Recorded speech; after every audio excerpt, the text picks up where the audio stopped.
Hello, and welcome to another episode of the Ask Dr. Renee show. In case you've never watched the show's mission is to motivate and inspire you to live the life you deserve. The hashtag is Live Life You Deserve. I love to tell people stories because I think they're amazing. They inspire me, and I think they'll inspire others. Our guest today is Donaldson, who has been on the show before, but she's had a whole lot of updates and changes since then, so we thought we'd have her back. So, Christia, welcome to the show. Hi, Dr. Renee. How are you? I am great. How are you? Good. I got my little husky girl voice on today, so you got to bear with me. It's okay.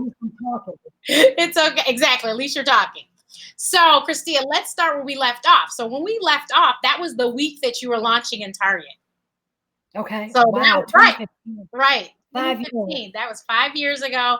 That was your launch into Target. So what happened? Because I know that was a huge year for you, for good and bad. So please share with us what happened from there. Because she's still in Target, which tells you something. Well, that's okay. We'll talk about that too. So funny, 2015 was a crazy year. I tell people it was the best year of my life and the worst year of my life. On March 1st of 2015, thank God It's Natural, my company, which manufactures textured hair care products for women with kinky, curly, and wavy hair, launched in over 250 Target doors nationwide. 9 months later, I was diagnosed with breast cancer, stage 2, if you will. So since then, I've been on this kind of breast cancer roller coaster, both for good and for bad, as well as this self-care, self-help, healing, inner child, all types of things since then. And it's been a lot of fun. It's been great. But in 2016, I took a break from the business. I was working at Oracle prior to that, and I was also juggling TGIM full time. So for people that didn't watch the first episode, Christia is actually an attorney. So by trade, she actually went to law school. She's an attorney. So that's what she did with Oracle, was law. So right. So when I was diagnosed, I immediately took a leave of absence from Oracle, and I scaled back my responsibilities at Thank God It's Natural. And so for 2016, literally I just got chemotherapy, radiation, a lumpectomy, froze my eggs, was on the cancer roller coaster, but chilling. And at that same time, the company was running itself. We were very small back then. But I tell people it was the year that I did the least that we gained the most, meaning our sales doubled and our door count quadrupled. So prior to that, I was trying to get in stores like Sally's, CVS, Rite Aid, Walgreens, Whole Foods. All of those companies came calling while I was dealing with this health issue. And it was crazy because on the other side, that became my testimony. 2017, I was back on my feet, doing well, traveling the world, if you will, running back at things. I quit my job in Oracle in 2017, in April 2017. And I was like, I'm going to go give TGIN my full energy. But I was always like, I've got to find the right balance because I don't want to overwork myself. I want to take care of myself, but I also want to pour myself into my passion. But I was still traveling a lot, working a lot, building, if you will. And in 2018, I found out that my breast cancer was trying to come back. And I had to say, not today, Satan. Not today, Satan. It was an interesting situation. And it's been a journey since then, just to kind of heal myself with, traditional means as well as non-traditional means. But I feel great. I look great. I feel better than I did in my 30s. But like I said, I have to be very careful because of my my health situation, just take good care of myself. And I have an amazing team at the company. Today, we're in close to 10,000 doors. Good Lord. Walmart, CVS, all of that. And I have finally, to be honest, from a business standpoint, really gotten into CEO mode where I get to focus on working on the business versus working in the business. That's funny. I just saw my lovely bestie, Dr. Dre, posted a meme that said, a lot of you are busy working in your business and you need to be working on your business. It's a So big that is difference. awesome. It is because I remember when you started and you were at all of the, you'd be at the farmers markets and the festivals and everywhere. If they were there, then I knew I would surprise her and I'd show up because she'd be there. Yeah. And then you started, stepping back, and I was like, okay, I'd see the products, I'd see everything, but you weren't there. But I was like, oh, she's doing her thing. And so I think that, and then so like I said, if you didn't see the first episode, which you should really go watch, but she started this company how many years ago now? Almost 2009. Yes. So 11 years ago. Yes. Like 10 and a half years ago. So she started the company, and I remember, because I've been in Chicago 16 years, and I remember running into her as she was just starting, because I think that was when the first book came out. And yes, and Dr. Renee told me what this Twitter thing was. You are like the 10th person that said I remember doing like, here's this thing called Twitter. I was like, how does it work? Yeah. So, and now she has, like, you should see their accounts. They have way more followers than I do because they're doing very well. But, so yeah, I said, you sent me the book, and I was like, oh my God, this book is like, she's a doctor. I mean, it had everything about hair, from down to the follicle to what the follicle's made of. I mean, everything. If you want to know about your hair, you should get this book about natural, especially natural Black women's hair. And it tells a little of her story of how she, and that's why it's called Thank God I'm Natural. Which was a great book, and Essence blew the book up. I mean, that book, everyone is calling it the hair Bible because it really was. She even had salons in the back of the book. So in case you needed a natural hair care salon, which now it's not so hard to find, but she had them listed by state in the back of the book, which is remember. Yeah, so that was great. And then she sold these lovely blinged out shirts, and then all of a sudden she started having these products, and I'm like, oh, and she's like, try this, tell me what happens, try this, because before I was wearing my lovely friend now that me and my friend, is that a friend? Yes, good. Yeah, no, thank you, we lost you. Okay, gotcha. Yep. Okay. So now, the shout outs to my lovely stylist, Abra McField. So yeah, abracadabra. But my twist out, she was like, here, try this for your twist out. And I would try it, I'd tell her. And I will say to this day, and she knows, the edge control is my best friend. And then I still use the leave-in the conditioner. So yeah, so sometimes I use that to just kind of spruce things up a little bit and to give, get the color back. Huh? Loving these curls on you. Look amazing. Look, I had to zhuzh them up. They were looking a little rough today, but we got the curls back today. But so yeah, she did all of this stuff, and like I said, I literally was sitting there watching it happen. And I tell people all the time, and she knows, I know a lot of people that have natural hair care lines, but I've literally watched this one grow from the beginning to where it is now, and I'm so excited every time I go into a store and I see it. I've seen her on billboards, on the street. And I'm like, wow, like who knew? Because I remember after we did that first show, I told my mom she has to go to the Target and look for the product. And if it's not there, I'm going to tell her so she knows that we need to get it in the Target that's by my parents' house. And so, like I said, now it's everywhere. But she wrote, and you'll be happy to know that I'm working on my book, which I should never have said out loud, but I did. But no, you just got to birth it into the universe. Yes. So she wrote this book, which was amazing. So I actually did the audio before I owned the hard copy, which I'd love to get signed eventually. But the book is amazing, and it literally tells her story. And so you see, it's called "This Is Only a Test: What Breast Cancer Taught Me About Faith, Love, Hair, and Business." So, what made you write this book? So for this book, it was basically therapy for myself. When I was over breast cancer the first time, it was like a roller coaster, if you will. And it was like emotionally, physically, mentally draining.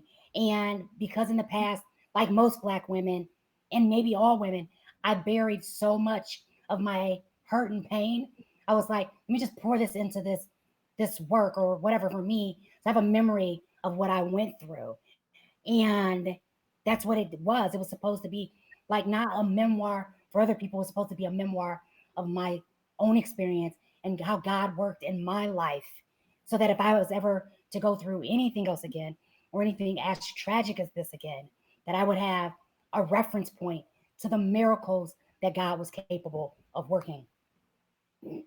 Well, you definitely did that. So Christy and I actually met in high school. I was a senior and I think she was a sophomore. And so reading it was funny because as long as I've known her, I know her better now as an adult than I did as a child. And so it was funny because we actually did kind of live parallel lives a little bit there. Like there was a lot of stuff in her book that I related to, as far as the way people treated us because of the way that we spoke and the way that we acted, and so that was just, I was just like, wow. And then I think I texted and told you, but my mother actually knew your mom. Yes, you did. You did tell me. Which was so a small community. Right. Which was so random. I was just telling my mom about the book and my mother said, "What's her name?" And I said it and she goes, "I know exactly who that is." I was like, "What?" And she goes, "I just didn't know that was her daughter." That's wild. Yeah. That's wild. Crazy. But so this book, so one, I remember when you did TGIM, you actually, well, thank God I'm natural. You actually started doing workshops teaching people how to self-publish. So did you self-publish this as well? I absolutely did, yes. Okay. And I used the company this time around, meaning I wrote it myself. I didn't go through a traditional publisher, but this time they kind of helped me with layout and stuff. And the layout and stuff, but I still self-published. Like I didn't go through like a traditional publisher. Okay. And so so this book, I'll put the link because you can of course buy it at Amazon. And also you can go on Audible, which is what I did. And you can listen to the book. And so I think I listened to it maybe in 2 days, I think. But I've told everyone about it because I think it was so amazing. So now that, and I told you, I just Sunday, I sold one copy of each book. Thank you. They were like, wait a minute. I said, oh, no, I will get you. I tell you exactly where you can buy the book because you need it. If you want it, you can get it. They were going to take a picture of the book. I said, no, I'll send you a link. You can purchase it right there. Love it. A call to action. Exactly. Of course. So yeah, and like I said, I've been telling everyone to read the book because it was so good. It's a really great story. One, Black girl magic.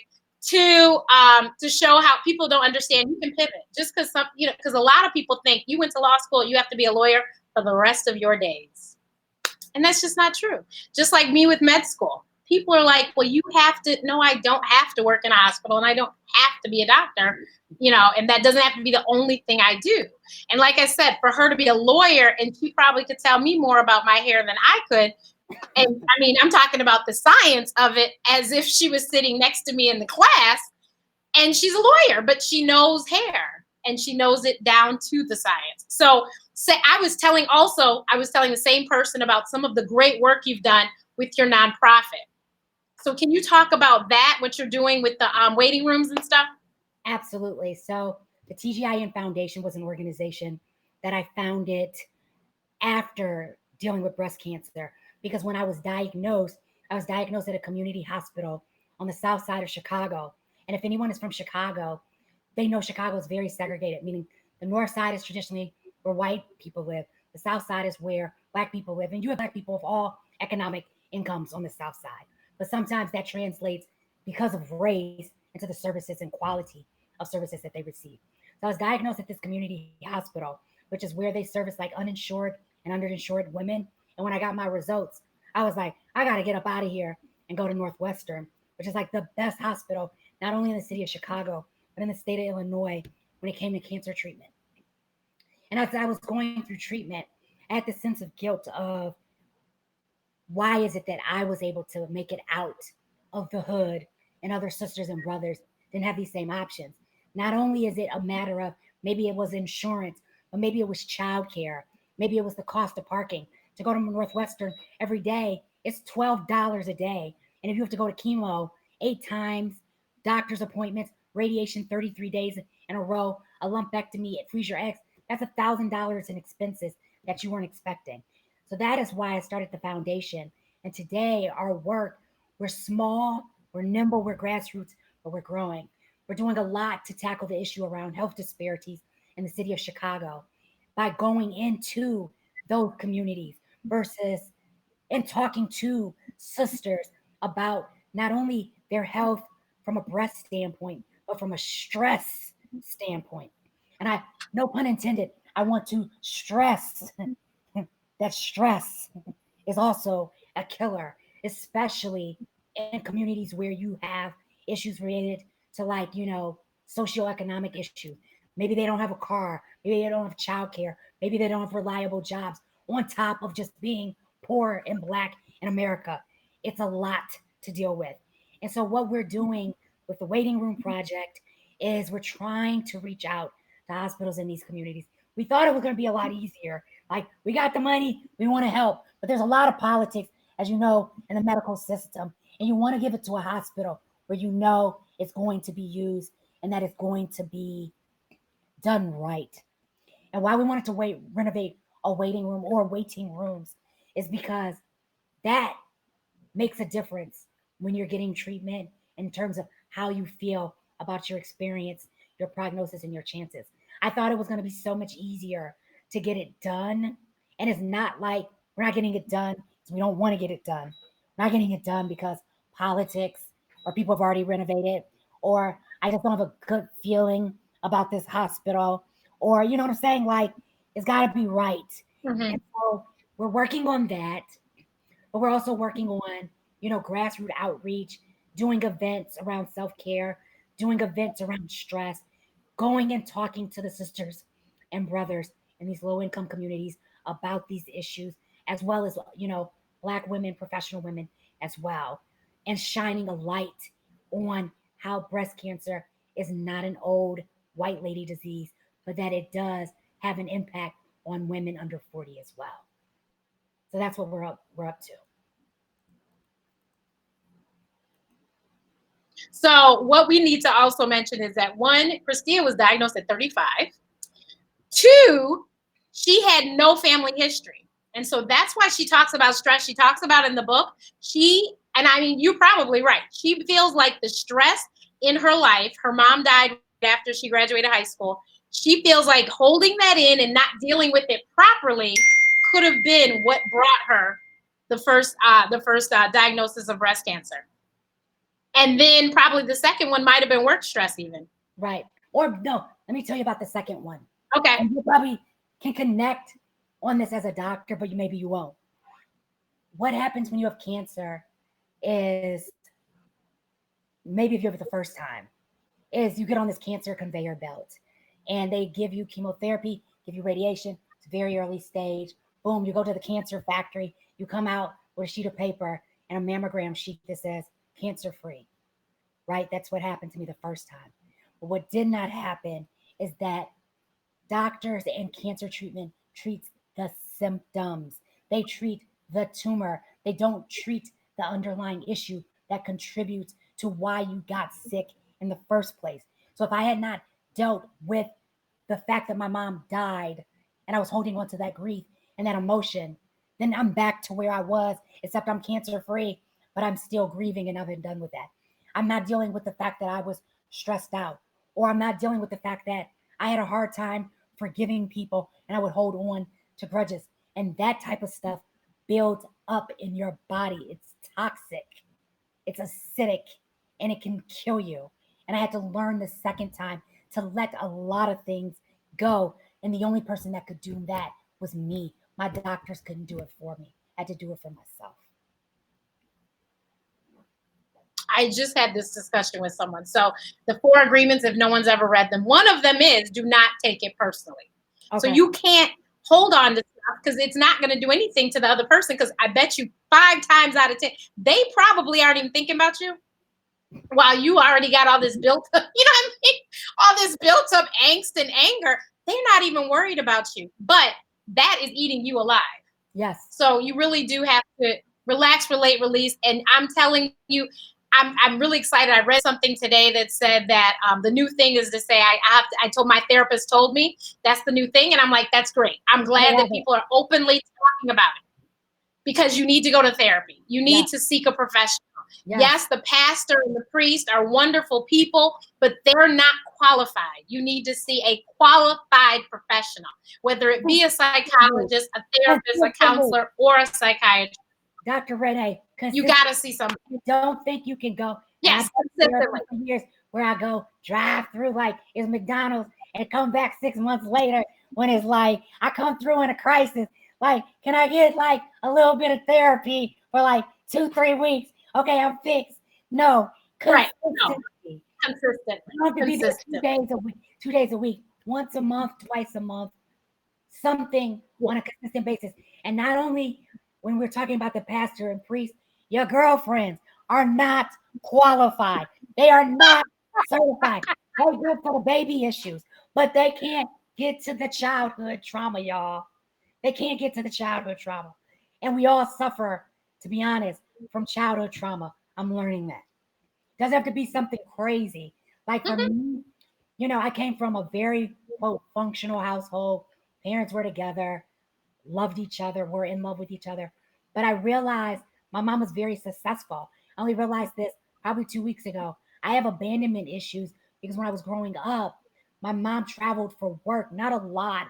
This was before FaceTime and social media. She would travel, you know, across the country, other countries, and be gone 7-8 days.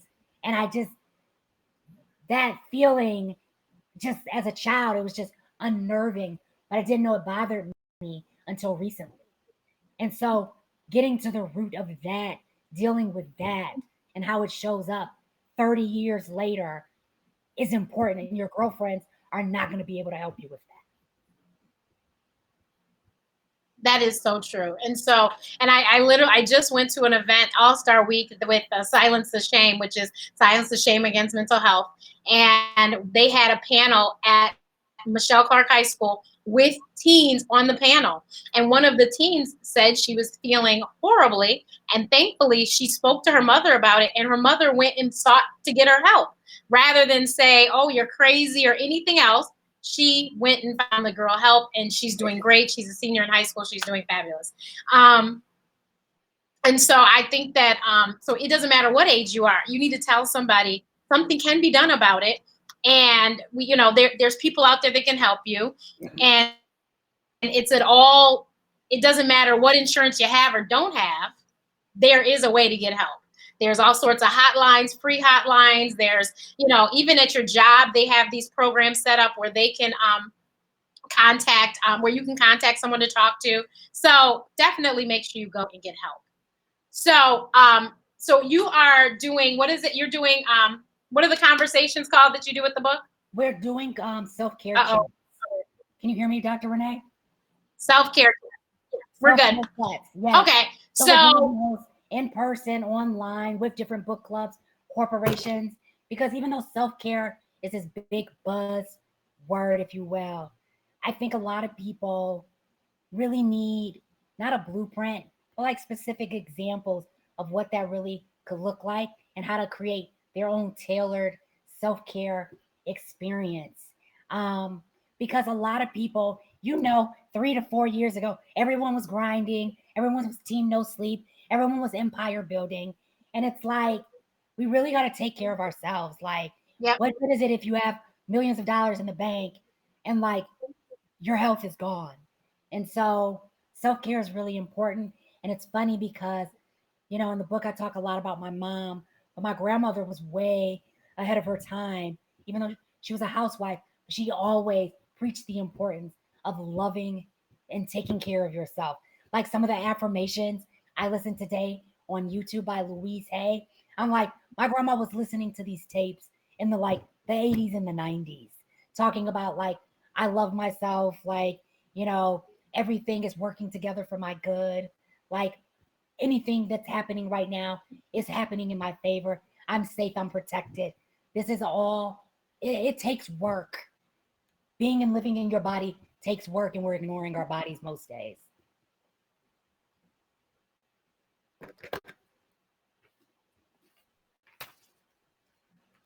Dr. Renee?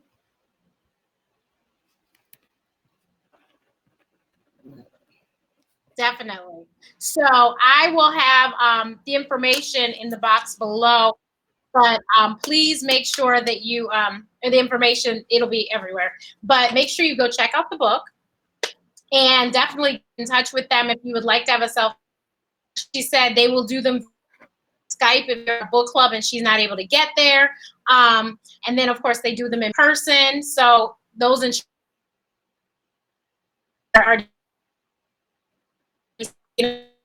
happen the whole lot. Yeah. Dr. Renee, you cut out at the end.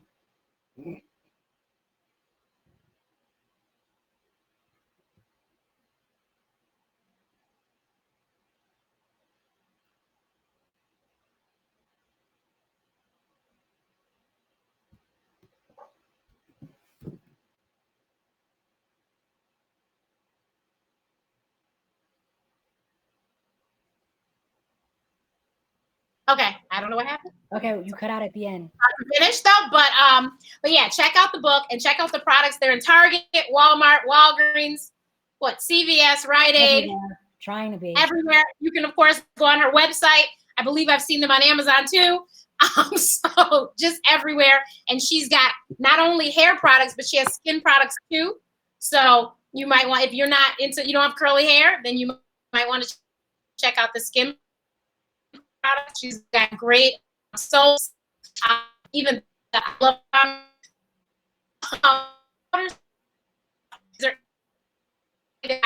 can support you.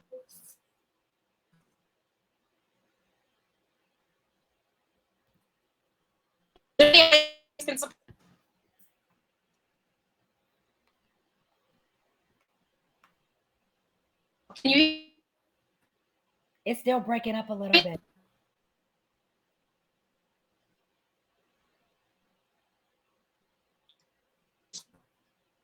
Okay.